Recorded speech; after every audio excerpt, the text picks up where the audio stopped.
Mirëmbrëma të gjithëve, jemi si çdo të diel këtu në Ekozon për të njohur me zhvillimet ekonomike të javës që sapo mbyllim. Pas më shumë se 3 javësh me problemin e fiskalizimit, ende sistemi nuk quhet funksional, ndaj administrata tatimore ka njoftuar bizneset se ka shtyrë deri në 20 shkurt afatin për inventarin analitik të vitit që lan pas.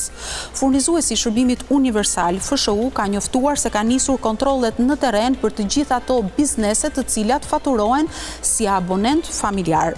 Ministria e Financave ndërkohë i ka dhënë dorën e fundit të draftit për sigurimin e detyrueshëm të banesave nga tërmetet, por në draftin e riprezentuar është parashikuar që të ketë edhe sigurim nga përmbytjet. As këtë të mërkur, Këshilli Mbikëqyrës i Bankës së Shqipërisë nuk arriti të kishte një vendimarrje për shkak të përfundimit të mandatit të disa prej anëtarëve, të cilët ende nuk janë miratuar kandidatët nga Kuvendi i Shqipërisë. Ndërkohë, në emisionin e sotëm do të ndalemi tek nisma e sigurimit të detyrueshëm nga tërmetet, e cila është riprezentuar nga Ministria e Financave, por nga ky riprezentim është parashikuar që të ketë edhe një sigurim nga përmbytjet. Në fakt, kjo ide e sigurimit me detyrim nga përmbytjet u artikulua nga qeveria që pas tërmetit tragjik të vitit 2019, i cili ende edhe sot që flasim, procesi i rindërtimit nuk ka përfunduar, ndërkohë që dëmet që ai la pas ishin të pallogaritshme. Por nëse do të rikthehemi pas në kohë, do kujtojmë që magnituda e tërmetit të vitit 2019 ishte 6.4 ball, ndërkohë preku rreth 200.000 qytetar, ushtri në 11 bashki, pra preku 11 bashki në vend, dëmi ekonomik arriti sa 7.5% e prodhimit të brendshëm bruto të atij viti, ndërsa fatura e dëmit arriti në shifrën e afro 1 miliard eurove. Ndërkohë, siç e thash pra, procesi i rindërtimit ende sot e kësaj dite nuk konsiderohet i mbyllur. Ndaj dhe qeveria ka rikthyer për diskutim pikërisht nismën e sigurimit të detyrueshëm. Por për sa banesa bëhet fjalë në momentin kur do të miratohet dhe do të gjejë zbatim kjo nisëm ligjore. Nëse referohemi të dhënave të fundit nga censusi, rezulton se kemi rreth 1 milion banesa të regjistruara, nga të cilat rreth 726.000 janë banesa të banueshme dhe 360.000 janë të pabanueshme, çka do thotë se kaq mund të jetë pra 726.000 mund të jetë numri potencial i objekteve që pritet të sigurohen nga dëmtimet e mundshme pra nga tërmeti. Por çfarë do të mbuloj polica e sigurimit, çfarë parashikon drafti i cili është hedhur për diskutim? Drafti do të ofrojë një prim apo një sigurim bazik, çfarë do të thotë vetëm në dëmet e pronës së siguruar, ndërsa do të përjashtohen lëndimet trupore dhe vdekjet, dëmet morale, sendet shtëpiake, zhvendosjen e inerteve, por nuk do të dëmshpërblehen humbjet financiare nga fitimi i munguar. Qeveria thotë se e ka me detyrim një sigurim të tillë, por çfarë ndodh nëse qytetari do të refuzojë që ta bëjë një sigurim të tillë nga tërmeti? Qeveria thotë se familjet nuk do të marrin shërbime në kadastër, nuk do të marrin shërbime në e-Albania, platformën qeveritare, njëkohësisht qytetarët nuk do të marrin as shërbime në qendrën kombëtare të biznesit. Ndërkohë, e gjithë skema do të menaxhohet nga një kompani publike, shoqëri aksionere, e cila njihet me emrin Fondi Kombëtar i Sigurimit të Detyrueshëm nga tërmetet dhe përmbytjet, e cila është miratuar së fundmi nga qeveria. Por në fakt, në emisionin e sotëm do ta shohim të rol të shtetit pak më gjerë, pasi ky nuk është kompania e vetme publike që do të operojë në treg.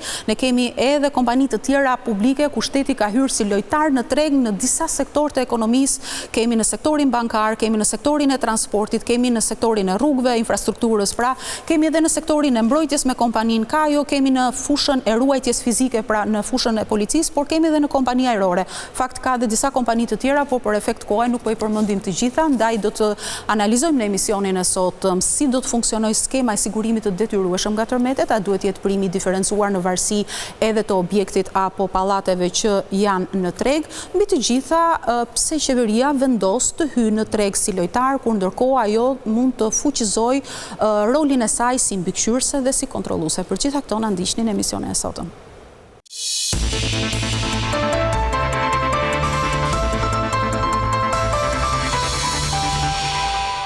Mirë, në pjesën e parë dhe të dytë të emisionit, ne do të shpjegojmë pak më shumë nismën e qeverisë për përsigurimin e detyrueshëm të banesave nga tërmetet, por edhe nga përmbytjet, për të kuptuar më shumë se si do të funksionojë kjo skemë, sipas draftit të Ministrisë së Financave, që sikundër e përmenda edhe në hyrjet e emisionit, ende nuk është miratuar nga qeveria, por do të ndalemi edhe në këtë pjesë të parë dhe të dytë për të kuptuar edhe për sa i përket ndërtimeve, a duhet të sigurohen të gjitha ndërtimet, a duhet të jetë i unifikuar ky prim sigurimi për të gjitha ndërtimet nga veriu në jug, dhe kam kënaqësinë që në këtë pjesë të parë dhe të dytë të emisionit të zhvillim këtë bisedë dhe analizë me Artur Ribaj, që ka qenë ish drejtor i tregut të sigurimeve në Autoritetin e Mbikëqyrjes Financiare, por edhe me zonjën Diana Bardhi, eksperte inxhiniere ndërtimi dhe pedagoge në Fakultetin e Inxhinierisë dhe Ndërtimit. Përshëndetje, faleminderit që keni ardhur në Ekozon.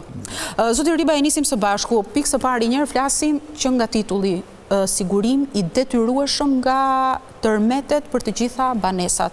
Tashmë kemi një zgjerim në raport me variantin fillestar të para disa kohëve të Ministrisë së Financave, e cila ishte vetëm për tërmetet, tani e kemi edhe për përmbytjet. Por mbetet për të parë se si do ta miratojë qeveria nëse do të shkojnë paralelisht të dyja. Por flasim për faktin që është e detyrueshme. A ka vende europiane që e kanë këtë proces me detyrim, apo duhet të jetë vullnetare? Atëherë, në qasjen time duhet jetë vullnetare, sepse dhe duhet të përqafohet nga të gjithë, pa përjashtim, që të mos e lënë veten në mëshirën e politikës, të fatit, të Zotit, e të gjitha me radhë. Pra tjetër duhet ta kenë të nxiten të bëjnë sigurim, por jo me detyrim.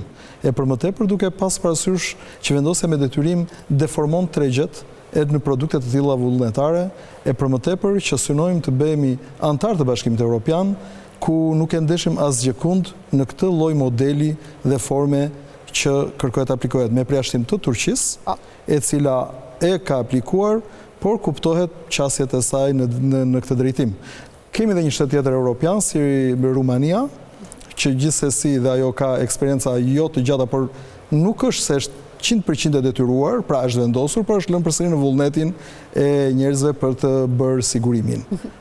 Zoti Riba, ju thoni vërtet duhet të jetë vullnetare, por nëse shohim realitetin dhe tregun, ne shikojmë që qytetarët, individët nuk kanë kulturë, nuk janë të nxitur për të siguruar objektet. Atëherë si ti nxisim këta qytetarë që edhe banesat duhet siguruar për çfarë do lloj fatkeqësie të mundshme, për të paraprirë çdo dëmi? Duke qenë i qartë në qasjet politike. Pra të bet e qartë publikisht që nëse ka dëme, nuk dëm shpërbleni. Por në qoftë se ndodhja një ngjarje të tillë merret dhe politikisht përdoret për populizëm, për të shpenzuar ca para, për të bërë disa tendera e të tjera si këto, atëherë historia do të vazhdojë e njëjta. Edhe kjo krijon ca fonde për të pasur pikërisht për të tilla situata. Absolutisht nuk janë për tregje me konkurrencë të lirë, të ofrohet nga kompanitë që janë në treg për të pasur një sigurim të tillë, por jo të detyrueshëm, sepse do të përfundojmë përsëri si historia që ndodh me TPL-n, që diskutohet për çdo vit e disa herë në vit, çfarë po ndodh, si po ndodh, pse shtohet, pse s'bëhet dhe asnjë s'e përgjigjet dhe nuk mban një qendrim zyrtar korrekt. Zonja Bardhi, në gjykimin tuaj, si e shihni ju këtë nisëm ligjore? Duhet jetë me detyrim apo duhet t'ia lëmë në vullnet të lirë qytetarëve duke i krijuar të gjithë rrethanat dhe infrastrukturën e nevojshme për ta ndërmarrë një hap të tillë? Nëse do t'i referohesha në fakt të gjithë backgroundit tonë dhe tërmetet të fuqishëm që ndodhin në 2019, pa diskutim unë do mendoja që do t'ishte shumë mirë që të kultivonim dhe të edukonim këtë popullat për shkak të heterogenitetit të cilësisë së ndërtimit dhe ndërtesave në tërësi që Shqipëria ka, dhe duke qenë se jemi të pasigurt në shumë drejtime, si në pasjen e një inventari aktual të përditësuar, si një hartë sismike, si të problematikave që vendi jon shfaq ndaj ndjeshmërisë së tërmeteve, do të mendoja që duhet të jemi drejt detyrimit, domosigurimit të ishte i detyruar, por duke vendosur një prim në funksion të strukturës fizike apo të certifikimit fizik që ndërtesës duhet i bëhet paraprakisht, ndash nga kompanitë e sigurimit, nga element të siguruar, nga element të certifikuar, të cilët ka plot sot, pranë Institutit të Ndërtimit, inxhinierë ndërtimi certifikuar, të cilët E ka në botë një gjë të tillë Turqia, e ka dhe Japonia, sepse janë vende shumë të ndjeshme sismike, e kanë të detyruar, madje në Turqi, vendosja e këtij detyrimi bëri që në gjatë tërmetit të 2006-s, ato duhet kishin pasur të vendosin me detyrim faktorin e sigurimit, dhe kjo është dhe një arsye tjetër që nuk mundet dot gjithmonë të themi qeveria do të jetë ajo që do na mbrojë edhe nga çdo lloj fatkeqësie. Ne tashmë i kemi pronat private. E duke qenë pronë private, njerëzit duhet të jenë të ndërgjegjshëm për atë çfarë duhet të blejnë, për atë çfarë duhet sigurojnë, duhet mendohen 2 herë 3 herë për atë gjë që kanë bërë vetë. Sepse një pjesë e mirë e tyre kanë shkuar në përmjet legalizimit, e dinë shumë mirë se cilësi e kanë performuar, detyrimisht ato vetë duhet shkojnë drejt kësaj gjëje që jo vetëm të kultivohen për ta bërë, por të kërkojnë se s'bën certifikimin e objektive të tyre në mënyrë që të përcaktojnë nesër primin, të dillen për siguracionin se cili do të jetë primi i tyre. Pak qeveria ka thënë, ose Ministri i Financave ka thënë që primi do të jetë një gjë e përballueshme për të gjithë familjet shqiptare, por ende nuk ka një shifër realisht konkrete.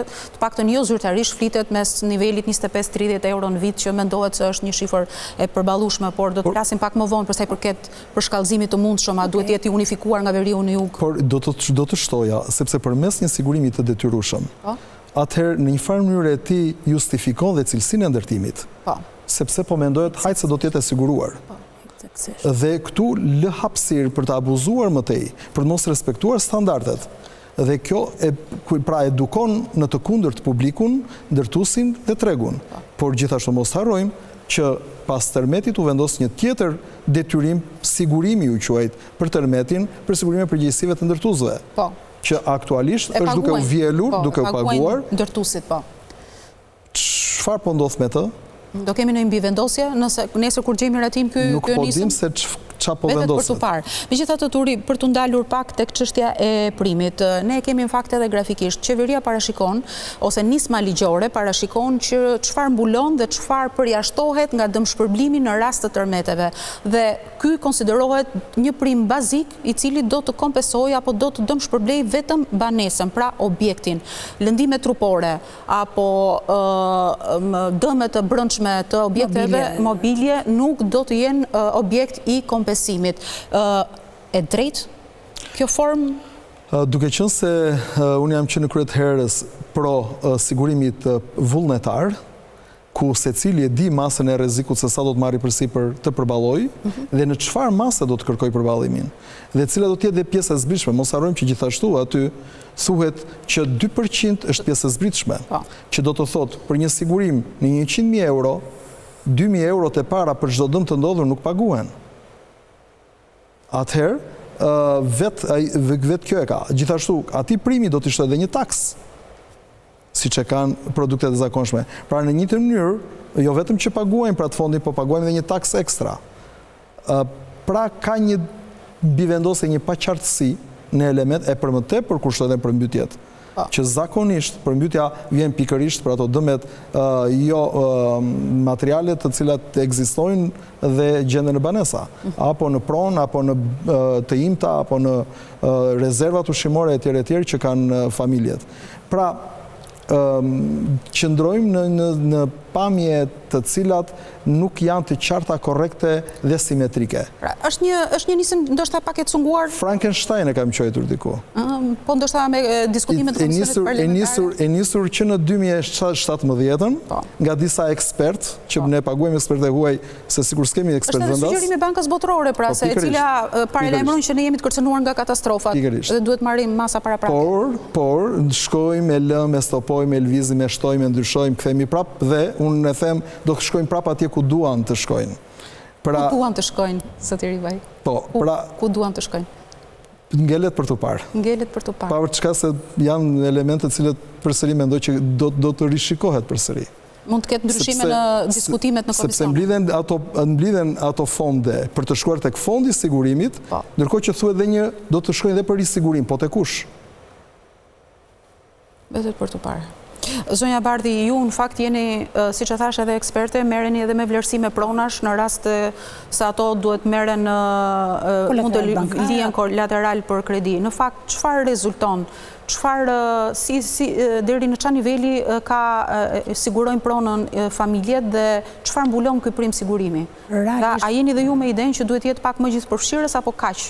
Është mjaftueshëm? Realisht, në momentin që ne flasim, dhe bankat kanë pasur problematika në të cilën një pjesë e mire e pronave të cilat vinin nga zonat të cilat kanë pasur cilësi të dobët në ndërtim dhe ku janë reflektuar dhe dëmtime strukturore të ndërtesave, dhe njerëzit në kushtet për të lënë këtë banesën e tyre të marrin ca para, ka gjetur edhe bankën në një farë mënyrë si mbështetje që mos të tregojnë problemet e tyre strukturore, e duke mos dashur të tregojnë problemet e tyre strukturore, por ti duke qenë një inxhinier vlerësues, por dhe inxhinier në backgroundin tënd, strukturist, ti arrin të evidentosh problematikat të cilat lidhen me tërmetin më shumë se sa lidhen me probleme të cilat janë jo me elementet mbajtës të ndërtesës. Nuk lidhen me elementet muratores, por lidhen me strukturën. Por pozicioni jonë është vetëm thjesht t'i asurojojmë bankës që ky mund të përbëj risk për bankën dhe më mirë mos ta marrë për kolateral. Gjë e cila nuk dihet mirë nga ana e palës tjetër kur përballet me këtë fakt, dhe të ndodhur si të vetmuar në rrugën e tyre për të gjetur një shpëtim, ndoshta sepse duke qenë se pasuritë e palujshme dhe ndërtimet të tërësi janë portofolë të mëdha financiare. Domethënë njerëzit punojnë gjithë jetën për të pasur një portofol të tillë. Dhe me shumë mendësi do të rekomandoja që mos të mendojmë që gjithmonë do kemi dikë mbrapa që na kujdeset e shtëpia jonë. Po duhet të jemi ato ne të cilët marrin të hedhim hava ato të sigurt. Domethënë mos të quajmë si detyrim, po të quajmë si një gjë që cili është niveli i riskut tim, që ky ndërtim që un kam, çfarë lloj faktori ka, çfarë lloj problematike ka, secili në shtëpinë e vet, secili në ndërtimin e vet, e di se me çfarë pasojash strukturore dhe çfarë pasojash të cilat lidhen o me teknologjinë e ndërtimit, ose me ndërtesat të cilat janë grup moshe të ndryshme. Dhe grup moshat e para viteve në 1990 po shkojnë drejt faktit që po kalojnë dhe kohën e tyre të projektimit, dhe duke qenë se janë ndërtuar jashtë çdo lloj standardi për këtë kushte sismike në të cilat Shqipëria ndodhet, ende nuk ka sot për sot një hartë sismike në të cilën të përcaktohet definitivisht të updateuar se kush janë zonat më me risk më të lartë. Dakor, zonja Bardhi, ju thoni që duhet mendojmë vetë për ato se çfarë mund të na ndodhin si dëme dhe të marrim masa për t'u siguruar. Por po flasim për kryeqytetin, po flasim për zonat urbane, po ato familje që jetojnë në zonat rurale, a mendon se janë gati për ta marrë një nisëm të tillë?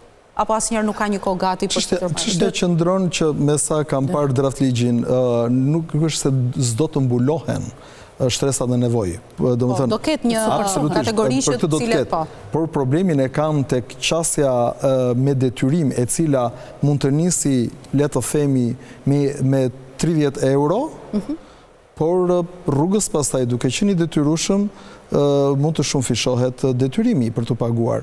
Dhe flasim që mbulon vetëm disa element, pra ne përsëri do të jemi detyruar të shkojmë për sigurimin vullnetar te kompanitë e sigurimit.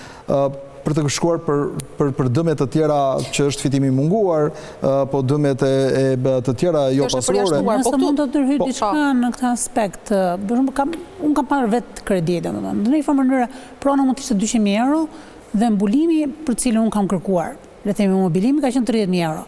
Dhe siguracioni që unë paguaja ishte vetëm për 30.000 euro. Gjatë problemit të tërmetit, jo mua, po komshive të tjerë, u ndodhi problematika që të kem probleme me tërmetin. Dhe siguracioni mbulon të vetëm 30.000 euro që ishte gati 1/5 e vlerës monetare të kostës së shtëpisë.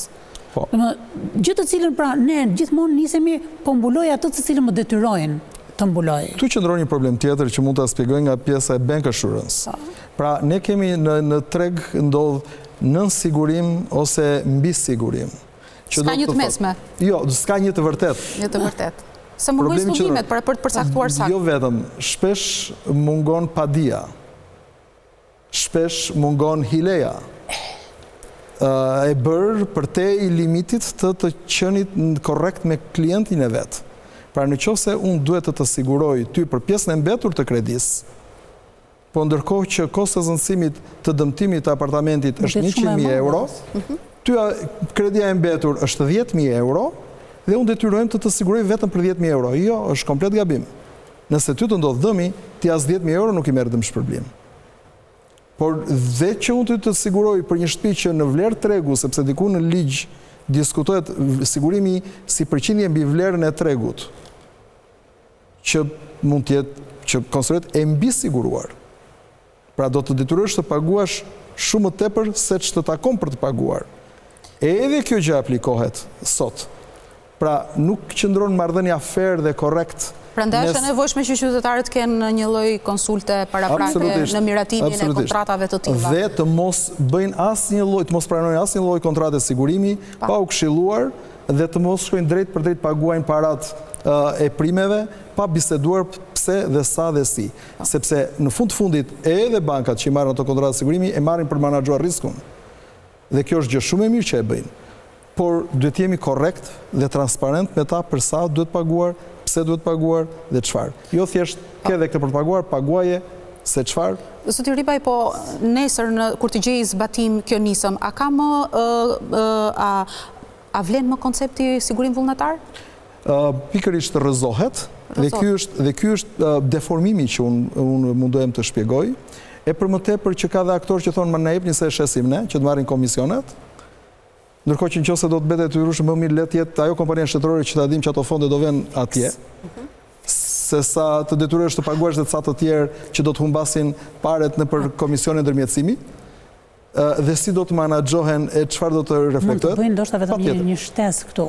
Domethënë në këtë kushte domethënë nuk është se dua t'u heq punën askujt, por do kishte qenë shumë mirë të ishte ndërtuar një fond publik, sikurse realisht Turqia e ka një fond në të cilën ky detyrim i detyrueshëm, ky primi i sigurimit të detyrueshëm mblidhet nëpërmjet këtij fondi dhe përdoret vetëm për tërmetet, për asnjë gjë tjetër. Po ja, qeveria ka miratuar një kompani të tillë. Fondi detyrueshëm nga nuk është tamam. Është një shoqëri aksionere. Nëse arrin të bëhet kjo gjë, për mua do të ishte vërtet një lloj mekanizmi, jo për ta parë taksën e primit të vendosur si element për të zgjidhur për të dalë nga situata, po mund të jetë fillimi një mekanizmi për të edukuar këtë lloj popullate që duhet filloj të dali vetë, dhe në mënyrën se si këto para të vendosen dhe të ngrihen aty.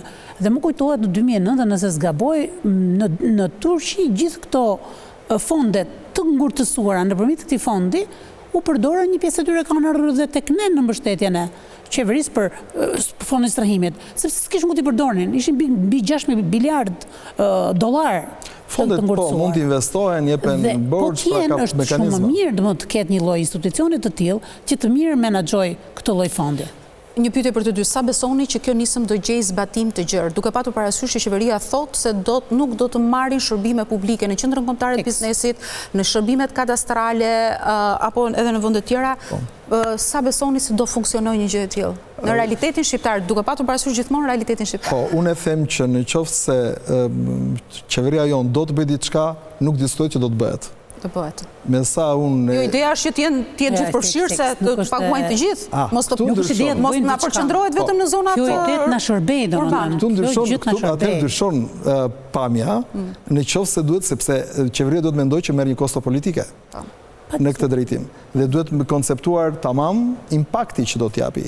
Dhe çfarë ndodh pas kësaj. Por që mund po deshi ta bëj nuk diskutohet që do të bëhet. Prandaj qasja dhe mendimi duhet të jetë i tillë për të dëgjuar ekspertët, për të qenë hapur për të parë më të mirën e mundshme. Nuk jemi kundër që duhet të ketë sigurim, po të vazhdojë tek vullnetari dhe të nxitet vullnetarët. Por gjithashtu shtresat nevojë të jetë shteti që t'i paguaj. Por nëse duhet të mbledhin për një fond katastrofash, më mirë pastër drejt për atë, se sa me këto forma dhe modele të çuditshme që nuk e dim për çfarë pastaj do të funksionojë. Beson zonja Bardi që do gjej Unë besoj sepse ka dhe një studim goxha sensitiv të Bankës Botërore në gusht të 2020-s, i cili i mshon fort faktit që duhet shkojmë në primjen e sigurimit të detyrueshëm, por mbas një certifikimi fizik dhe teknik të secilës pronë. Dhe mund kemi prona të cilat s'ka nevojë të paguajnë një primë më të lartë, kur janë ndërtuar konform eurokodeve, kur janë ndërtuar konform cilësisë së materialeve, kur kanë pasur kontrollin e duhur për të atashuar. por mund të ngelemi mbrapa edhe detyrimisht mund të kemi të ndërtesat vjetra të cilët gjatë kohës së tërmetit u përforcuan. Duke u përforcuar, këto paraqesin një nivel më të ulët të primit kundrejt të tjerave. Do të flasim pikërisht për cilësinë e ndërtimeve në pjesën e dytë të emisionit, pasi tani kemi një shkëputje publicitare për të rikthyer sërish edhe në pjesën e dytë për të folur për nismën e qeverisë për sigurimin e detyrueshëm nga tërmetet, por për të ndalur më së shumti në faktin që primi a duhet të jetë i diferencuar në varësi dhe të objekteve që kemi në treg apo jo, vetëm pas pak.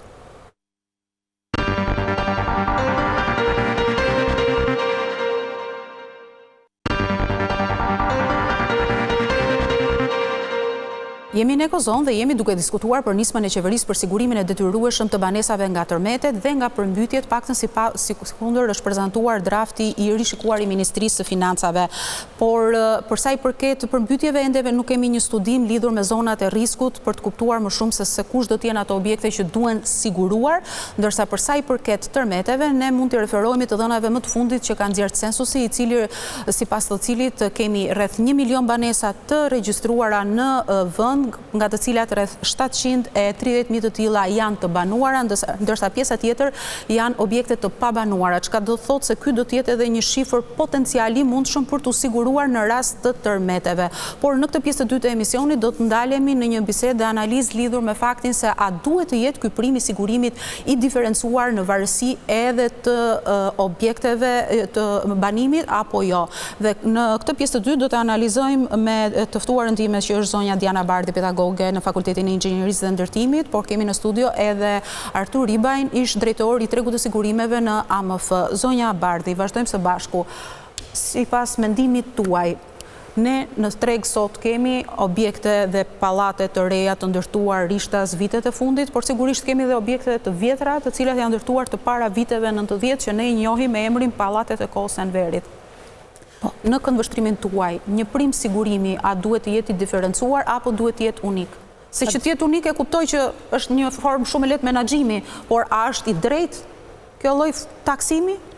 Unë do të vazhdoj të jem konsistente në lidhje me idenë time që ai sigurimi, primi, pagimi i primit duhet të jetë i detyrueshëm, duhet të shkojmë në drejtimin e faktit të jetë i detyrueshëm, por se sa ky prim duhet të jetë në varësi të objekteve, pa diskutim. Këtë nuk e them nga përvoja ime, po e them nga të gjitha studimet, studimi referent i Bankës Botërore, i ngushtë të 2020-s, mbas problemeve që ne patëm me tërmetin, evidentoi jo vetëm për Shqipërinë, po për gjithë zonën europiane, cilët kanë sensitivitet të lartë ndaj problemeve sismike, ku kanë intensitet lartë dhe kanë cunushmëri të mekanizmit të tyre të dherave, apo kanë një mbipovullsi, një densit madhe të ndërtimit, rezultoi në një rekomandim që nëse duhet vendoset ky sigurim, që duhet shkohet në këtë lloj kultivimi njerëzor, por ne ende nuk hym tek ajo kulturë njerëzore që ta kemi këtë punë vullnetare të shkoj ta bëj për shtëpinë time. Dhe në këtë kushte sa nuk e kemi, kjo duhet bërë. Dakor. Duhet të bërë. Ju ishit me idenë që duhet bërë. Cilësisë. Ju ishit me idenë që duhet bërë. Tani pyetja është, a kemi në një studim të objekteve që kemi sot në treg? Të banesave, të pallateve? Nuk kemi, por aktualisht në momentin që po flasim, nga Instituti i Ndërtimit, në bashkëpunim me Ministrinë e Energjisë dhe Infrastrukturës, janë certifikuar inxhinier, strukturist nëpërmjet programit BDUA, të cilët do fillojnë të bëjnë vlerësimin e inxhinierëve për ndërtimit në vlerësimin teknik të tyre. Pra, cili është vlerësimi teknik i këtyre objekteve?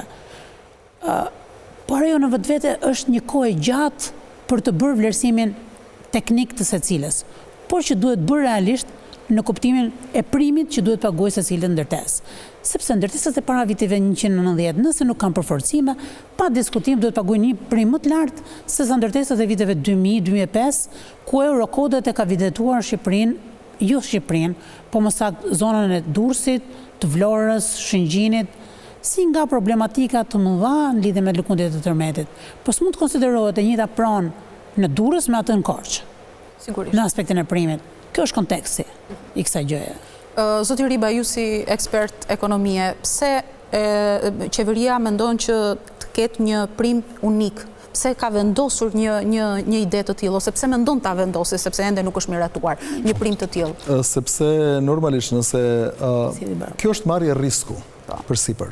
Pra është nëse një kompani sigurimi sot që bën një sigurim prone, duhet të vlerësoj çdo pronë në mënyrë të veçantë se sa e ka primin e riskut për të paguar. Kjo është logjika se si duhet të funksionojë. Dhe nëse ne do të shkojmë në një on block për 1 milion banesa, atëherë do kërkoj që ne të paguajmë dhe një ekspert tjetër të vit na e vlerësoj, po duhet të vit na e vlerësoj dhe ndoshta edhe çdo vit. Sepse do të raporti aty të vendoset sa të bëhet primi i riskut. E si pasojë do të marrë kohë dhe do të jetë ekstra kosto. Kohë dhe kosto. Korrekt. Dhe kështu që në këtë mënyrë shteti do ta nisi së pari duke vendosur një mas për të gjithë që mund të dëmshpërblej ndoshta deri në 20.000 euro si dëm i parë për çdo banesë. Prandaj mund të vendosë edhe primin e riskut më të ulët, le të themi, që ngelet për të parë, se ka aludime të ndryshme në këtë pikë. Por pra ngelemi një pikpamje që ende nuk funksionon. Nuk funksionon sepse ekspozimi është i tillë që nuk jemi simetrik në vlerësimin e bërë. Po nëse jemi në këtë realitet, zoti Ribaj, atëherë mund të dalim në konkluzionin që jemi përballë vendosjes së një takse të re? Do përfundojmë në këtë konkluzion? Dhe është më korrekte. Sepse studime sismike të mirëfillta sot të reja, rishtas nuk kemi. Studime për objektet që kemi. Objektet e reja ishin që na u dëmtuan në Durrës, për të thënë vërtetën. Pra problemi qëndron se don tek standardi në ndërtim. Kryesori. Dhe atëherë të respektojmë ato standarde ndërtim, të kontrollohen ata që kanë për të bërë punën vetë siç duhet. Dëmet më të mëdha ishin ato zona ku ishte ndërtuar në vende që nuk duhej ndërtuar, ndërsa në pallatet e reja ishin më të kufizuara. Qartë, po kush e ka dhënë atë leje? Sigurisht autoritetet. Nëse ne do vazhdojmë që hajde të kërkojmë popullit të paguaj për dëmet e këtij dhe të atij. Ashtu siç njëkohësisht do të shtohet përmbytja. A kush është që po i mbyll kanalet, po i fut në tuba? Kush është që bën punime dhe nuk mendohet për pasojat? Nëse për tërmetin mbase mund të jetë koha për të filluar dhe për të menduar për një taks, për përmbytjet, logjika të çon që nuk është se jemi në kohë, por aq kohë sa investimet që duhet kryej vetë shteti dhe autoritetet nuk janë bërë që të marrin përsipër riskun, pse duhet sigurohemi kur ndërkohë mund të përmbytem nga faji se bashkia s'ka pastruar kanalin Kullus. Korrekt. Pra ne në këtë mënyrë justifikojmë të gjithë që s'janë duke vepruar korrekt. Hajtë se do të paguaj populli përmes këtyre primeve të sigurimit dhe të gjithë, nga një që është në pallat në 40, do të paguaj për atë që është aty buz vjosës, apo buz shkumbinit, apo bunës e kështu me radhë. Për këta për atë arsye. Pra qëndrojmë në faktin që më mirë për të kthyer tek pyetja juaj, të shkojmë në një kontribut që t'japim të gjithë për të mbledhur atë fondin dhe ta lëmë tregun e sigurimit siç është, mos hapim punë kot dhe të mos shtojmë artifica kot për të treguar që kemi rritur sigurimin e pronës. Ndërkohë që vetë kompanitë e sigurimit duhet ta nxisin dhe të mbështesin pa mas sigurimin vullnetar i cili është i domosdoshëm që duhet bërë. Zonja Bardhi, nga informacionet që ju keni, çfarë lloj ndërtimesh na mbizotrojnë në vendin tonë? Sa cilësore, sa të certifikuara, sa të kolauduara i kemi? Duke përjashtuar le të themi këto pallatet e reja, se këto tashmë i janë nënshtruar ligjeve në fuqi dhe kanë marrë ndoshta edhe miratimin e njësive vendore që i japin dhe lejet për kace. Po flasim për pallatet e vjetra për shembull. Pikërisht, edhe studimi që i kthehet mbrapsht i Bankës Botërore dhe jam konsistente për atë, nxjerrë që pallatet më të rrezikuara ndaj problematikës sismike në Shqipëri janë pallatet ndërtuar para vitit 1990. Gjithashtu, problematik kanë hasur ndërtimet nga 1990 deri në 2000, të cilat në kushtet e urisë njerëzit në pamundësi të pasjes së një strehe, në kushtet kur emigruan dhe patën mundësi të kishin dy të ardhura, filluan të ndërtonin në mënyrë sporadike. Nuk kishte mundësi shteti të kontrollonte në atë kohë që kush ndërtonte, sepse 5 veta ishin polici ndërtimi. Nuk sa arrinte të shkonte ke shtëpia e Turit, kishte ndërtuar Diana, kishte ndërtuar Monda dhe uria për të ndërtuar ishte shumë e madhe. Elementi sprawling në Shqipëri ndolli sepse kishte uri. Dhe kjo sprawl provoi atë që ne dim ta ndërtojmë dhe vetë shtëpinë tonë. Dhe gjithë filluan të ndërtojnë me inxhinier pa inxhinier. Frika është pikërisht këtu. Sepse edhe për para viteve 2000 nuk mund pretendojmë që edhe Shqipëria të ketë pasur kushte teknike të projektimit të ndërtesave edhe nga projektuesit, të cilët merren në konsiderat mbas 2002-shit, kur shfaqja e hartës europiane të seizmikës bëri evidente faktin që Durrësi apo Shqipëria hyn në një zonë seizmike duke u ndodhur pranë Greqisë dhe Italisë, e cila është e rëndësishme. Ka një rëndësi të lartë, niveli i lartë. 1990-2000, le të themi, mund të konsiderohet me ndërtime të cilat kanë qenë sporadike që ka shkuar në drejtimet të legalizimit të tyre. Mund të ketë qenë shumë pak në ndërtimin me leje ndërtimi. Dhe bazë 98-ës kur doli ligji për urbanistikën, filluan ndoshta aplikimi i lejeve ndërtimit. Është bërë në një farë mënyrë një baterdi në kuptimin nuk mund të ndërtojë në Durrës në çdo plumb. Po ishkën sepse duke ditur historikun dhe duke lexuar historinë, duke qenë se është përmbytur 2 herë 3 herë, të paktën ngjeshja e tokës në këtë lloj intensiteti do të ishte e papranueshme për këdo. Dash për gjeologët, dash për inxhinierët, që të ngjeshej toka, ndërkohë që studimet e mëparshme e kanë pas kualifikuar Durrësin të shkonte 3 deri në 5 kate. Tani ti ndërton në 3-5 kate në një zonë që e cila është një masterplan i miratuar. Dhe dikush që ka fuqi monetare, nuk di se çfarë të them më shumë, dhe vjen ndërton 10 kaç. Mbas atij thosem kur ndërton njëri 10 kaç ndryshojmë destinacionin e zonës. Dhe nga 10 kaç bëjmë dhe 20 kat. Domethënë ajo është problematik pasaj për gjithë zonën, se në vetvete Durrësi e ka shumë të lartë nivelin e ujëve në toksor. E duke e pasur nivelin e lartë të ujëve në toksor, ngopen shtresat poshtë. E detyrimisht në efektin e lëkundjeve, çfarë bën ato? Krijon humbëzimin. Sa doni të shkojmë drejt tendencës të përdorimit të eurokodave, por disa gjëra janë të papranueshme për ndërtuar në zonat të tilla. Po sot që flasim Bardi, i respektohen këto eurokode? Kemi një standard ndërtimi në sot? Unë jam një çik skeptike në lidhje me kontrollin e tyre. Sepse shumica e njerëzve të cilët duhet merren me kontrollin dhe supervizionin, dhe kolaudimin, nuk dua të jem skeptike në lidhje me kolegët e mi, por ka dhe nga ato të cilët për hadër të bërjes së një kolaudimi e supervizioni nuk shkojnë fare në terren.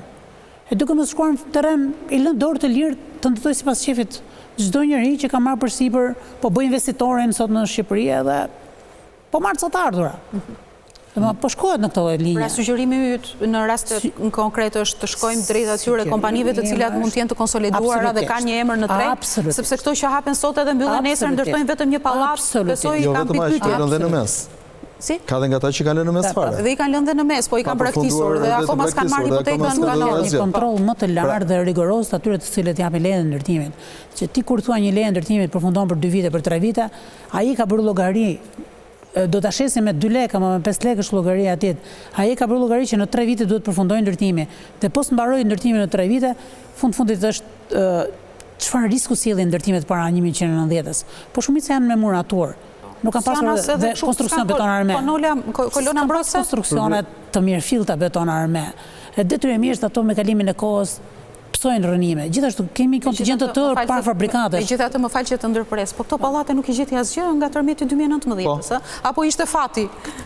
Tani dhe aq si mund ta ishin dhe të ulta. Ishin dhe të ulta. Atëherë pse jo? Pikërisht kjo është. Çështja është që kur ndodh një ngjarje rreziku, duhet nxjerrësh mësim të mos vazhdosh të gabosh. Jo të justifikojmë çka ka ndodhur dhe hajt të mbledhin ca lek se mund të na ndodhi prap. Ndërkohë që nuk nxirret mësim për të parë vetë inxhinierja tha që Greqia është zonë seizmike. Atëherë, a kanë ata skemën e sigurimit detyrueshëm? Jo. Jo. Pse? Sepse respektohet standardi ndërtim. Kujdeset për të gjitha ato. Atëherë nuk zgjidhet problemi është si ata që marrin një kredi për shlyerë një kredi. Këtë e bën edhe një herë shteti jon. Shlyejmë borxhin duke marrë borxh. Po e mori me interesa më të mira, okay, por ndryshon te pjesa e individit që në fillim i kanë marrë interesat, pastaj do shlyej kredin. Edhe në këtë rast nuk zgjidhet çështja dhe fenomeni i ndërtimit jo të mirë, jo cilësor, duke mbledhur një fond aty për të siguruar në rast se ndodhi tërmet që ato dorëzohen dhe do ta kompensojnë. Për ta mbyllur, meqense jemi në fund të kësaj hapësire televizive, në gjykimin tuaj zoti Ribaj, çfarë duhet ripar në këtë draft i cili është hedhur për konsultim? Për të qenë më i mirë dhe për të ofruar më shumë drejtësi në të gjithë këtë sigurim dhe prim që do të paguajnë qytetarët? Duhet të ndahen ngjarjet e rrezikut, duhet të ketë një sigurim për tërmetin veças përmbytja veças. Duhet jenë më vete? Apo duhet ketë një sigurim nga katastrofat dhe i përfshim aty? Por çështja ka hap shumë diskutim në të gjithë këtë ngjarje. Sepse gjithë ligjshmëria e tij, gjithë deformimi që sjell në treg, krijon problematik e cila për mendimin tim nuk është normale të kaloj fare, të miratohet si ligj. Tregu i sigurimit duhet të lihet siç është, të funksionojë dhe të nxitet dhe të detyrohet, të imponohet ta kryejë këtë, se prandaj ka licencën për të vepruar, mos të presi nga sigurimi detyrueshëm motorrik, siguron 70% të ardhurave aty. Po. Edhe është në terren të sigurt. Po. Ndërkohë që vetëm 5% e banesave është e siguruar afërsisht. Atëherë çfarë ndodh me këtë sigurim? Por në rast se, e kam shprehur diku tjetër, i hiqet e sigurimi detyrueshëm i TPL-s, çfarë ndodh me kompanitë e sigurimit? Do dhe ato ta marrit shteti, se fundit biznes i sigurt me ligj. Të kryhet një kompani publike për sigurimin e mjeteve motorrike, për sigurimin e detyrueshëm, dhe ta marrë atë fond vet. Po ja, me këtë ndërhyrje të shtetit në treg bëhet aktor më vete. Po pse jo? Konkurrencë më vete. Në momentin që privati, i cili duhet të jetë shumë avangard, shumë më përpara, shumë më fleksibël në strategjitë e veta, nuk vepron por rri dhe qëndron, atëherë do të hyjë shteti duke krijuar kompanitë vetat për ta marrë këtë biznes që ja siguron po ai. Edhe kjo ha shumë diskutim, po do të analizoj në pjesën e tretë e emisionit. Por ju, zonja Bardhi, çfarë sugjerimesh keni? Kush do të ishte ky draft, çfarë përmirësimesh të mundshme mund t'i bëhen? Ose personalisht sugjeroj që drafti të shkojë drejt primit të detyrueshëm, duke vendosur një shifër të arsyeshme, po të jetë vetëm për tërmetet. Vetëm për tërmetet? Pa përfshirë përmbytjen. Pse? Sepse jemi më konciz në aspektin duke qenë se ne mund të ndajmë zonat e influencës, se ku kemi nivelet të larta të riskut, ku kemi ndërtime me problematika, për të cilat ti nuk mund të pagush një risk më të lartë, një prim më të lartë se sa të tjerët që i kanë ndërtimin cilësor dhe mund të paguajnë një risk më të ulët. Unë të falenderoj që ndatë me mua këto opinione, faleminderit zoti Ribaj, faleminderit edhe zonja Bardhi. Në fakt ne do të kemi një shkëputje publicitare dhe do vijojmë në pjesën e fundit të emisionit. Do të flasim sërish për këtë nisëm, por do të ndalemi te fakti se qeveria ka krijuar edhe një kompani shtetërore që do të administrojë të gjithë skemën e sigurimit të detyrueshëm, e cila do të mbledh primet dhe do të shpërndaj këto para pra në rast se do të kemi një fatkeqësi natyrore nga tërmeti, por si ta kuptojmë të rol të ri apo këtë revansh të qeverisë për të ndërhyrë me kompani publike në çdo sektor të ekonomisë. A është kjo një vlerë e shtuar apo kemi të bëjmë dhe pse qeveria nuk fokusohet më së shumti tek mbikëqyrja dhe rregullimi i tregut, por hyn si lojtar në treg? Vetëm pas pak.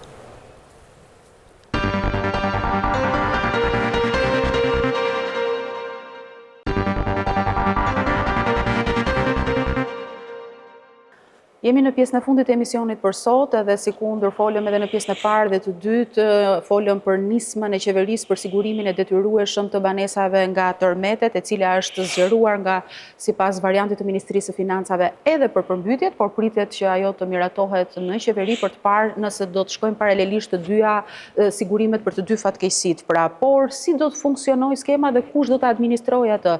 Sipas projekt ligjit të miratuar pra nga Ministria e Financave, do të jetë fondi kombëtar i sigurimit të detyrueshëm nga tërmetet dhe përmbytjet, i cili do të administrojë të gjithë skemën e sigurimit të banesave në nivel kombëtar. Ky fond në fakt është një shoqëri aksionere e cila do të merret me mbledhjen e primeve që do të paguajnë të gjithë pronarët e ndërtesave dhe fondet e akumuluara do të përdoren për dëmshpërblim në rast të një fatkeqësie pra nga tërmeti. Por në fakt ky fond nuk është kompania e vetme publike që do të operojë në vend. Ne kemi parë vitet e fundit që ka një sër kompanish publike të cilat janë në disa sektor të ekonomisë dhe konkretisht kemi një lloj revanshi të shtetit për të hyrë me kompani publike pra në tregje. Kemi konkretisht Bankën Shqiptare të Zhvillimit, kemi kompaninë e transportit Mobile, kemi një tjetër kompani që quhet Ekor që do të merret me menaxhimin dhe mbledhjen e taksave të rrugëve. Kemi kompaninë Kajo që merret me prodhimin në sektorin e mbrojtjes, kemi kompaninë tjetër Ilirian Guards që është kompani policie pra për ruajtjen fizike, kemi kompaninë në fushën e transportit ajror, por ka edhe kompani të tjera të cilat për efekt kohës po i përmendim të gjitha. Por si ta kuptojmë të rol të ri të shtetit në ekonomi? Pse shteti ka vendosur që të hyjë si aktor në treg në vend që të forcojë pozitat e tij mbikëqyrëse dhe monitoruese? Do të analizojmë në këtë pjesë të tretë të emisionit këtë rol të ri të qeverisë në treg me të ftuarin tim që është edhe presidenti i Universitetit Evropian të Tiranës, zoti Selami Xhepa. Shumë kënaqësi të kem gjithmonë në emision. Faleminderit për ftesën. Faleminderit ty. Zoti Xhepa, e nisim njëherë fillimisht me rastin konkret. Do të kemi një kompani publike, fondi kombëtar i sigurimit të detyrueshëm nga tërmetet dhe përmbytjet që do administrojë të gjithë këtë skem.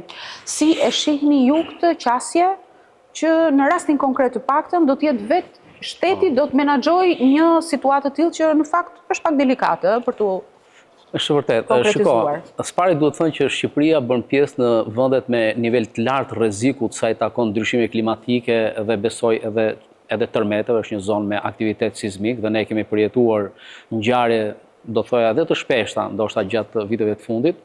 Kështu nga kjo pikpamje nevoja për ta adresuar në mënyrë më sistemike akomodimin e aseteve private dhe mbulimin e nevojave të shoqërisë ndaj goditjeve të tilla është shumë emergjente. Dhe kjo mendoj që duhet kaloj jo vetëm thjesht në pronën private, por duhet shikojmë edhe rritjen e mundësive buxhetore për të fuqizuar të gjithë strukturat që merren me menaxhimin e situatave të kësaj natyre. Edhe studimet e Bankës Botërore, fjala vjen, kanë klasifikuar Shqipërinë si një vend me shkallë mjaft lart risku dhe me kosto të rëndësishme ekonomike financiare. Duke u kthyer tek skema konkrete, nevoja për ta bërë sigurimin e detyrueshëm mendoj që është absolute. Është e drejtë, ka disa kategori, le themi që fjala vjen veprimtarish, ekonomike apo pune, të cilat kanë shkallë të lartë risku. Për shembull, është e detyrueshme sigurimi i jetës për punonjësit e nën tokës, për arsye se mundësitë e aksidenteve janë të larta. Pra ka disa lloje rrezikësh ku probabiliteti ndodhjes një ngjarje është i lartë, atëherë nevoja për ta bërë sigurimin e detyrueshëm është absolute. Përfshirë edhe në këtë rast bën pjesë mendoj edhe mbulimi nevoja të le themi për goditje qoftë nga tërmeti apo nga përmbytjet. E para e dyta, mënyra se si duhet bërë, pastaj mendoj që ka diskutim. Për shembull, mendoj që kjo skem në radhë parë mund të administrojë edhe në mënyrë private. Pra, sigurimi pse qeveria i ka lënë jashtë tregun privat? Unë mendoj që kjo do të veprojë më shumë si një fond solidariteti. Në qoftë se si përfshijmë për shembull këtu edhe mbulimin nga përmbytjet, fjala vjen, ne dimë që asnjë kompani sigurimi nuk mund të marrë mbulimin e zonave të cilat ka një historik, një track record historik, përmbytje është madje edhe 2 herë në vit. Zona të caktuara në Shkodra, Myzeqeja, zonat e caktuara të Myzeqes. Pra, për gjithë këto zona, praktikisht ato do të jenë të pambuluara.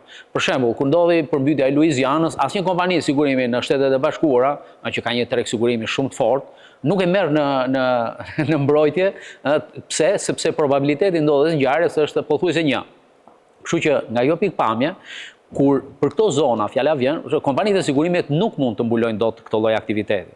Kështu që duke grumbulluar një fond që kontribuohet nga gjithë shoqëria, praktikisht është një lloj takse shtesë që do ta paguajmë që të gjithë për të përballuar situatat të kësaj natyre që mund vinë nga emergjencat.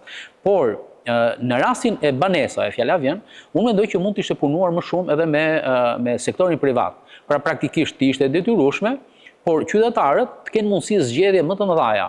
Një alternativë, shkojnë të një kompani private dhe marrin përveç zbulimit bazik, sepse ky është zbulimi bazik, mund të marrin një policë me mbulim shumë të mirë se sa kaq. Përkundrejt një tarifë edhe më të lartë. Edhe sipas këtij modeli, qytetarët janë të lirë të sigurohen për te problemi është pa diskutim që po, dhe mendoj që qytetarët duhet zgjedhin sepse kjo skem, siç e thash edhe një herë, mbulon le të themi vetëm dëmet thelbësore, pra fjala vjen strukturën por nuk mbulon rikthimin e vlerës që mund të goditet apo mund të dëmtohet.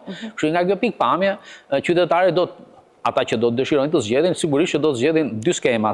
Përveç skemës bazë, mund të zgjedhin edhe skemat private. Por, edhe një herë, nëse mund ta kishim bërë edhe nëpërmjet një kompanie, Ndoshta kjo krijon mundësi pastaj për kompaninë për të ulur dhe tarifat në mënyrë që qytetarët marrin një deal, pra të bëjnë një biznes çik më me lëri dhe për vetëm. Flitet për një prim të unifikuar nga veriu në jug, si ekspert i fushës, kjo mund të jetë një gjë pozitive në aspektin e administrimit, por sa e drejt është për familjet?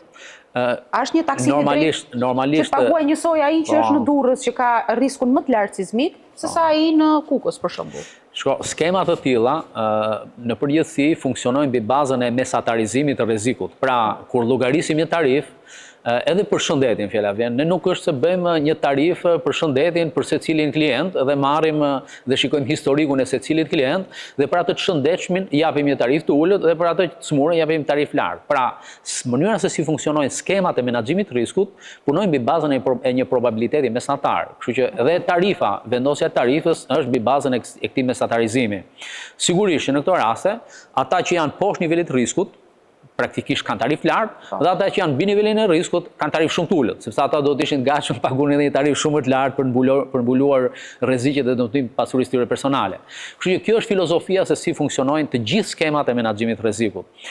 Por në rastin konkret, për shembull, ndoshta diferencimi mund të bëhet sipas vjetërsisë strukturës. Edhe këtu për shembull mund të kishte hapësira. Që ne nuk kemi një studim të objekteve. Fjala vjen një strukturë ndërtimore e cila është mbi 70 vjet, mbi 80 vjet, mbi 100 vite, për shembull ka probabilitet të dëmtimi shumë të lartë. Kështu që për këto fjala vjen primi mund të ishte edhe më i lartë, por edhe një herë e thash që këto skema funksionojnë si skema mbrojtje sociale, sepse ata që jetojnë në këto banesa përgjithsisht janë edhe më të varfrit, janë edhe më si thua më të pamundurit nga pikpamja e mundësive ekonomike. Kështu që është një lloj skeme solidariteti për të adresuar ato shqetësime që i kemi patur prezente për një kohë relativisht gjatë. Zoti Xhepa, unë e thash edhe në hyrje të kësaj pjese të fundit të emisionit, kjo nuk është kompania e vetme, në gjykimin tuaj.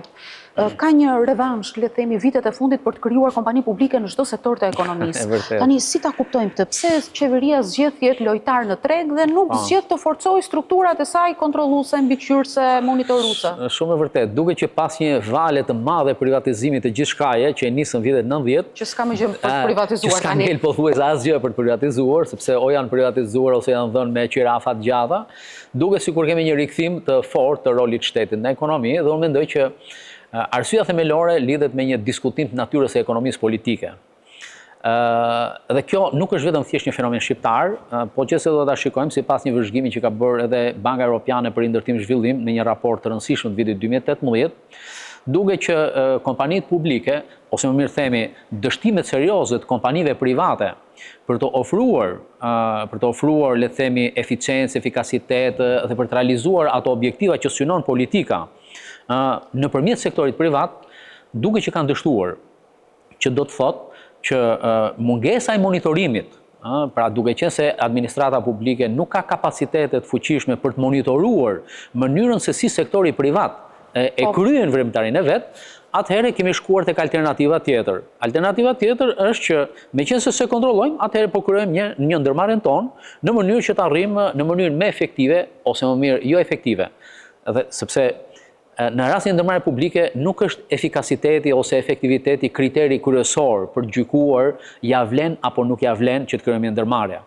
Pra, nëse për sektorin privat ne dim që kemi një indikator fitimi. Nëse fitimi është indikatori thelbësor që tregon sa i suksesshëm je, ndërsa në rastin e aktiviteteve publike, duke përfshirë që nga edukimi, fjala vjen nga shëndeti, pastrimi publik, utilitetet, monopolet, objektivi themelor nuk është vetëm fitimi, por është barazia e gjithë subjekteve, mundësia e gjithë qytetarëve për të aksesuar, pra është eficienca dhe equity dhe drejtësia sociale. Kështu që kjo është arsyeja që meqense sektori privat është kryesisht tek eficienca dhe neglizhon drejtësinë, atëherë jo vetëm në Shqipëri, siç e thash, por edhe në vendet e tjera, krijojnë në vendet e tjera të cilat s'kanë kapacitete administrative. Zoti Xhepa, po me këtë lloj forme apo bëjmë hapa para, apo ofrojmë konkurrencë më të madhe në treg, apo thjesht po zhvendosim ca monopole? Unë mendoj që kjo është çështja thelbësore që ne duhet diskutojmë.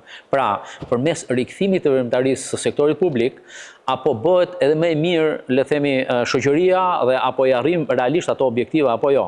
Apo mos ndoshta do të ishte më mirë që të fuqizojmë kapacitetet administrative. Për shembull, rruga e duhur, unë mendoj, do të ishte që të fuqizojmë strukturat monitoruese se sa të krijojmë kompani publike. Se sa të krijojmë, sepse kostot fikse të operimit të kompanive publike janë mjaft larta. Pra, rasti i krijimit të fondit, krijimi i fondit do të nënkuptojë një ndërtesë, do të nënkuptojë staf, do të nënkuptojë drejtues, do të nënkuptojë vetëm kostot fikse të operimit të agjencisë, që ne quajmë agency cost, janë aq të larta sa që shpesh herë mund të përballojnë mbulimin e aksidenteve apo nuk e di të goditjeve që mund të ndodhin njërë në 10 vite. Pra ne do paguajmë ta zëmë një strukturë që do të na kushtojë nga 2 milion euro në vit, po e marr kot, për 10 vjet s'ndodh asnjë aksident, pra 20 milion euro mund të na kushtojë dëmi në të ardhmen. Pra ne po paguajmë një kosto fikse që mendoj se mund të anashkalohej nëse ne krijojmë struktura, fjala vjen AMF-ja, të ndërtoj rregulla specifike për mënyrën se si duhet menaxhuar një operacion, fjala vjen, apo një aktivitet për siç është policia e sigurimit për rastin që ne po diskutojmë. Pra e thënë ndryshe, ky nuk është një lajm i mirë, se biznesi që operon në një fushë të caktuar ka bërë investime që të jetë në treg, të ofrojë ato shërbime. Sigurisht a ka vend për të përmirësuar më tej, patjetër, por ky nuk konsiderohet një lajm i mirë apo jo? Shko, edhe për ekonominë edhe për shëndetin ekonomik. Edhe një herë, kjo duhet parë në analizë kosto përfitim për rast pas rasti. Unë nuk mund të flas dot me kompetencë saktë, sepse kjo kërkon edhe të kuantifikohen gjërat në mënyrë që të flasësh, pra duhet që kur e krijojmë një ndërmarrje, ne të bëjmë një analizë kosto-përfitim. Por sa na kushtoi pastrimi i Tiranës kur ishte privat, sepse pastrimin përgjithësi bëjmë me koncesion. Jepë firma private dhe bëjmë me koncesion. Tani e kemi kaluar me ndërmarrje publike. Logjika e krijimit ndërmarrjes publike është kjo, që meqense kemi një mori njerëzish pa punë, të cilët marrin mbrojtje sociale nga bashkia, atëherë ne mund të marrim këto njerëz që marrin mbrojtje sociale, i bëjmë një rritje mbi ndihmën sociale, sepse ndihmën sociale do ta paguash edhe pa punuar, i japim 2 fishin e shpenzimit, por ama eliminojmë një shpenzim tjetër. Atëherë, analiza kosto-përfitim thot, sa na kushtonte atëherë me sektorin privat mbulimi, grumbullimi i 1 ton mbeturin dhe sa na kushton tani. Dhe ne duhet zgjedhim atë model që është edhe më efikas. Edhe në vendet perëndimore, në vendet e Bashkimit Evropian, bashkitë kanë kompanitë tyre të pastrimit, të gjelbërimit, të territorit dhe kështu me radhë. Por, kur zhvillohet aktiviteti, le të themi, ose kur kontraktohen firma, edhe ndërmarrja e bashkisë futet në tender një lloj si sektori privat.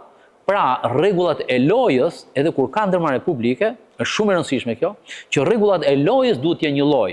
Pse dështojnë ndërmarrjet publike? Ndërmarrjet publike dështojnë sepse edhe problemi thelbësor i ndërmarrjeve publike është qeverisja e tyre. Sigurisht. Sepse ato kanë shumë objektiva, kanë probleme të komunikimit me njëri tjetrin, kanë probleme të hierarkisë dhe cilat janë objektivat bëhen shpesh politike.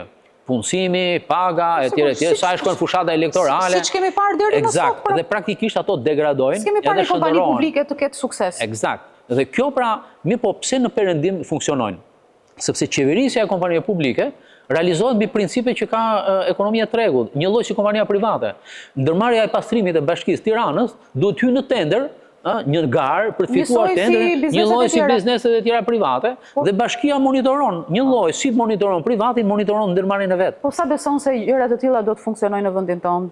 Unë nuk jam entuziast për një arsye shumë thjeshtë, sepse Shqipëria... Kemi eksperjenca të tilla. Ne nuk kemi eksperjenca, unë i përmenda pak raportin e EBRD-s, Bankës Evropiane për Ndërtim Zhvillim, ato kanë ndërtuar një indeks, që është indeksi i qeverisjes publike, të sektorit publik, dhe Shqipëria rezulton në vendet ku vlera e këtij indeksi është mjaft e ulët. Pra, ne nuk është se jemi një vend që kemi kapacitete të rëndësishme për të qeverisur, dhe ne po e shikojmë fakt që edhe shumë nga kompanitë publike që kemi krijuar deri tani korporata, praktikisht nuk është se kanë dëshmuar për që të jenë eficient, që të realizojnë realisht misionin për cilën ato janë krijuar. Dhe kjo vjen edhe nga trashëgimia e kaluar, por edhe nga pafësia që kemi dëshmuar në mënyrë sistematike gjatë kësaj periudhe për ndërtuar një klasë vërtet menaxheriale, sepse edhe sistemi i incentivave, për të qenë sinqert, është çik problematik. Në ndërmarrjet publike ka kufizime të rëndësishme për hierarkinë e pagave, fjala vjen për shpërblimet, ka kufizime për mënyrën e prokurimit publik, pra ka një sër kufizimesh të cilat nuk e bëjnë menaxhimin të jetë aq i zhdërvjellët si s'mund ndodh në sektorin privat. Ti e preke në fakt pak zoti Xhepa, po për ta përforcuar fakti që këto kompani publike janë shoqëri aksionere me borde mbikëqyrëse, që do miratohen strukturat nga ministrit përkatëse nga cilat mund të varen, e bën procesin pak të komprometuar, se në fund të ditës është vetë politika, vetë qeveria që do emëroj këta drejtues administrator.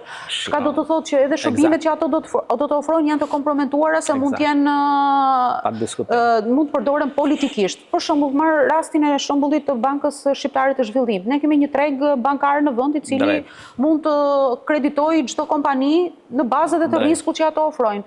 Por nëse kjo Bankë Shqiptare e Zhvillimit do të kreditojë edhe disa projekte, të cilat mund të jenë me risk edhe më të madh, po çfarë vlerë të shtuar i sollëm në tregut? Është vërtet ajo që thatë, pra që problemi thelbësor i tyre është qeverisja. Normalisht është aksioneri dhe ligji për korporatat ose për shoqëritë tregtare, një asamble e jashtëzakonshme si nivelin më të lartë të menaxhimit një ndërmarrje. Asambleja e jashtëzakonshme në fakt në rastin tonë nuk është gjë tjetër veçse ministri. Pra është asamble me një person dhe është ministri i cili vendos pastaj që kush do të jetë struktura qeverisë e korporatës dhe përpasoj kjo krijon një lloj konflikti, do të thoja. Ne kemi parë për shembull edhe raportet e Bashkimit Evropian për ndërmarrjet shtetërore në Shqipëri ka qenë problematike. Pra, raportet e kanë ngritur këtë lloj shqetësimi sepse sektori publik nuk respekton standardet e qeverisës korporatës. Nga ana tjetër unë thash edhe një herë që jemi në një lloj sikleti, sepse edhe sektori privat fatkeqësisht ka dështuar në mënyrë të herpashershme dhe ne dimë që sektori privat ka dështime serioze si të eficiencës, do thoya edhe të eficiencës. Kështu ne kemi dhënë me vërtet pastrimin e Tiranës me koncesion, por nuk është se Tirana ka qenë e pastër për hir të vërtetës dhe për qenë së fundmi, vitin 2025 kemi pas probleme serioze. Kështu që duhet të thënë që edhe kur e kemi deleguar tek sektori privat një aktivitet, duhet që strukturat e mbikëqyrjes të jenë aq të forta, aq serioze, aq rigoroze, saqë ta bëjnë që shërbimi të realizohet me eficiencë.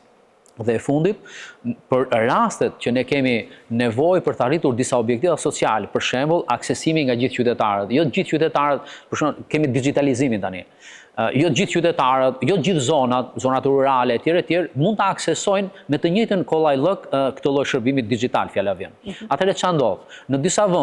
Në disa vende kanë zgjedhur metoda ndryshme. Kryesisht është subvencioni, pra që subvencion ato që janë të pamundur, por mund të ketë edhe aleanca partijake, partneritete midis bashkive ose njësive të pushtetit vendor, në mënyrë që një grup bashkish, fjala vjen të veriut, grumbullojnë fondet dhe ndërtojnë një projekt të përbashkët. Gjermania për shembull ka këtë model. Pra të gjithë vendet eksperimentojnë modele të ndryshme, e para për të arritur ato objektiva që sektori privat ja anashkalon dhe nuk i realizon, dhe e dyta për të mos rënduar njëkohësisht edhe buxhetin e shtetit apo për të neglizhuar ato standardet e qeverisës që i përmendëm deri tani. Dhe një pyetje të fundit, meqense jemi në këtë atmosferë së fundmi, presim që të mbaroj afatin edhe koncencioni i check-upit për popullatën. Sterilizimi mbaroi dhe qeveria thotë që do ta vazhdoj vetë këtë shërbim. Nga ana tjetër kemi mbaroi një vit më parë mos gaboj edhe koncencioni i prodhimit të pasaportave dhe mjeteve të identifikimit që edhe këtë shërbim e ka marrë sërish shteti. Ministria. Sërish vazhdojmë me revanshin e shtetit. Shiko, ato janë shërbime. Apo është më mirë që ti ke këto shërbimet që janë pak utilitare dhe bazike dhe të rëndësishme. E vërteta është për shembull që ato kanë qenë deri tani mjaft kritikuara për një mori arsyesh, nuk po llogaris vetëm thjesht mënyrën se si janë dhënë, sepse kjo është një çështje tjetër, por a kanë qenë efektive këto, a kanë qenë efikase, apo nuk kanë qenë efikase, ne nuk kemi asnjë lloj studimi të bërë deri tani. E para, e dyta, nëse strukturat spitalore i kanë këto lloj asetesh dhe i disponojnë, nuk ka arsye sepse ato të mos kenë aktivitetin e tyre ndihmës, që nuk është në fakt edhe shumë ndihmës, sepse është aktivitet ndoshta thelbësor edhe për vetë vrimtarinë e një spitali. E thash edhe një herë, kriteri kryesor që ne duhet të përdorim duhet të jetë eficienca dhe si me çfarë efikasiteti e realizojmë këtë lloj objektivi. Nëse ne mund ta bëjmë më mirë duke e bërë vetë brenda njësisë, atëherë nuk ka arsye që ta delegojmë. Por nëse ka mundësi që ne pra nuk ka rigiditete do të thoya ose kufizimet natyrës ideologjike, por më shumë duhet nisemi nga logjika ekonomike Për ta përmbyllur, zoti Xhepa, shteti është më mirë të bëjë atë që ka për qëllim të bëjë, të monitorojë, të kontrollojë dhe të forcojë. Shteti duhet të fuqizojë aftësitë e veta që të jetë në gjendje të kontrollojë kontratat koncesionare, sepse këto janë gjithë koncesione, të kontrollojë administrimin e korporatave shtetërore, pra të rrisë kapacitetin e vet për të administruar politika publike. Nuk është alternativa që meqense këtë e kemi të dobët, krijojmë një ndërmarrje prapë të dobët, sepse dhe ajo do të jetë e dobët, dhe praktikisht ne vetëm rrisim kostot e shoqërisë pa mundur të përmirësojmë realisht atë që synuam në fillim. Kështu që është më mirë të fuqizojmë shtetin, ta kufizojmë tek ato që duhet të bëj dhe të lëmë të tjerët Ti bëjnë mirë duke i kontrolluar ne fuqishëm që ata vërtet i bëjnë ashtu siç kemi synuar ne ta realizojmë këtë politikë. Falenderoj që ishe në Ekozon. Faleminderit edhe ju. Nderuar miq, kjo ishte gjithçka që kishim përgatitur për këtë emision e bashkëdëshimit të dielën e ardhshme. Deri atëherë, mirupafshim.